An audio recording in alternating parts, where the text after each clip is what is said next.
And here is my honey.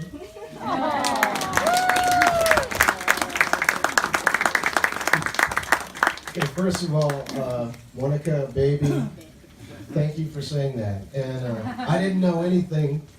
I didn't know what she was going to say. I was hoping it was going to be good things. It was just fantastic. Mike Cohen, thank you for your hospitality. I'm really humbled. All of the friends, family, relatives, acquaintances that are here to help me get my campaign kicked off. Now, the barbecue. Who liked the barbecue? Okay. That chicken, that barbecue chicken's good, right? Well, you know who did that? My long-term buddy, Aladdin. Aladdin, where are you at? Aladdin Cinema Magic. And the reason I bring that up is I've known Aladdin for almost 40 years.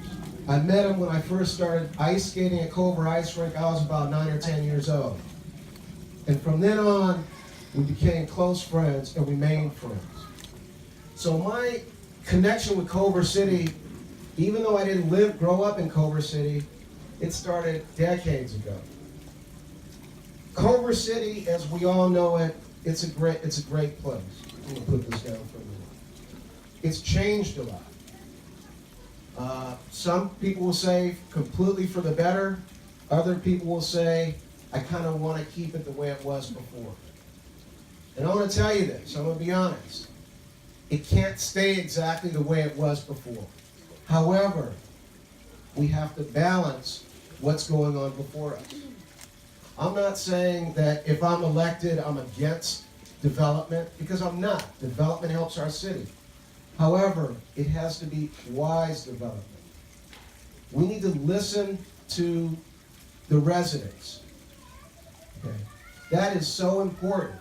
Yes, a person on that dais makes policy. There's no doubt about that. But people, the residents are the people that elected that person. And for me, I believe strongly that I have to listen to what the residents are saying. Now that doesn't mean that I'm not going to make a decision. I'm going to be afraid to make a decision because I can't make everyone happy. I know I can't make everyone happy. But what I can say is, if elected, and there's an issue that comes before me, I'm going to listen to every view. There's two sides to a coin. You know, I might think that we should do it this way. And I'll give you an example. I know it's been a wedge issue, but this is the best example. Cannabis, retail sale of cannabis.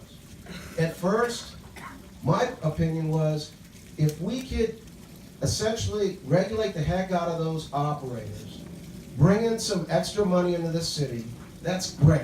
That's fantastic. That's good. Then I was listening to counter-arguments saying, well, Marcus, would you want one down the street from your house? And I was kind of thinking, not really. Not exactly.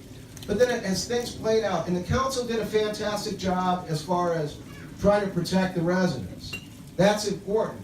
But what troubled me is that you have certain areas that the cannabis is going to be allowed, while other areas it's not going to be allowed.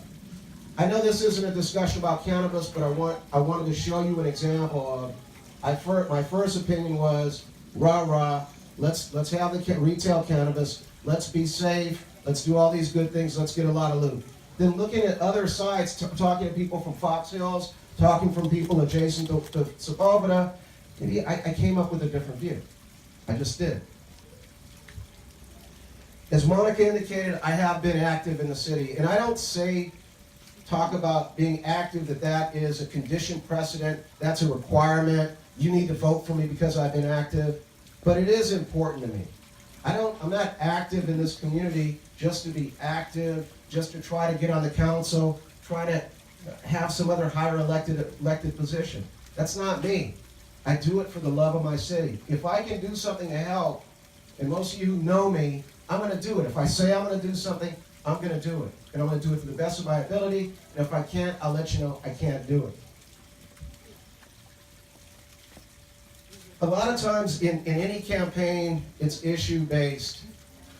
In my experience in Culver City, I mean, we can talk about 4 issues. We can talk about traffic. We can talk about the Inglewood oil fields. We could talk about development or overdevelopment, however you want to deal with it. But I want to first talk to you about my leadership philosophy. And I alluded to it earlier, and that is number one, listening. We have to listen more, and I feel strongly about listening. Because what is happening nowadays in Culver City, and nationwide a little bit, is we're talking over each other. We're just mad. I want it this way. Well, your way is wrong. We can't be that way, and that's not who I am. As a person, I encourage people to disagree with me and say, Marcus, you're wrong. I need to hear that.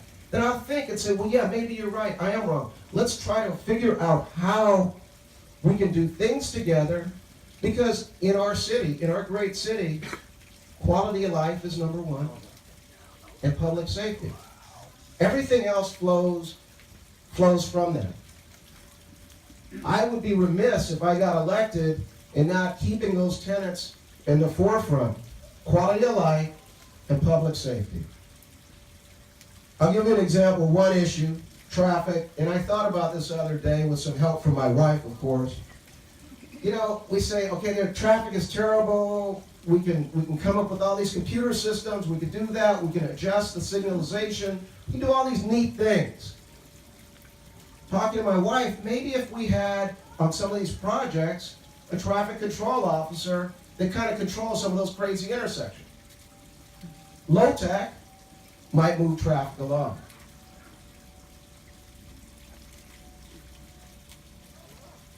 The key is looking outside of the box, because as we go on for the next 10 years, these decisions are going to be more difficult. The great things that we have right now in our city, we can thank Joselle Smith, we can thank Paul Jacobs, we can thank Ed Wolkowitz. They started it, and we can thank the current council for allowing it to continue. So the last comment that I'm going to make is this. Again, thank you all for coming. And if we look at this crowd, I'm supposedly the conservative candidate. Look how diverse it is. You got black people, white people, Asian people, kids. I mean, you name it. I mean, it doesn't really matter. You got Democrats, you got Republicans. English people. And UK over there too. Okay. Colombiana also.